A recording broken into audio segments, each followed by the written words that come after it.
Alrighty, so we were talking about moving this refrigerator, which is kind of right as we come out the back door, and putting it over there.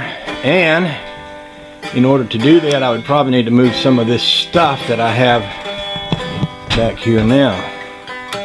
Some of this chivalry, which probably isn't that hard to do. Let's see what kind of screws we got. Those are hex heads. Those are, I don't have my glasses on. Those are hex heads, and I think these are regular heads, so I probably need to go get me some drill bits.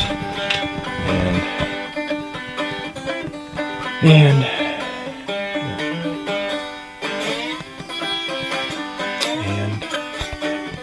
I can do that though.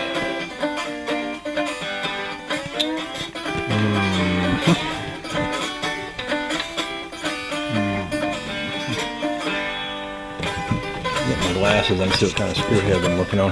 I wouldn't mind pulling some of this apart too. This old ugly shelf here needs to come down.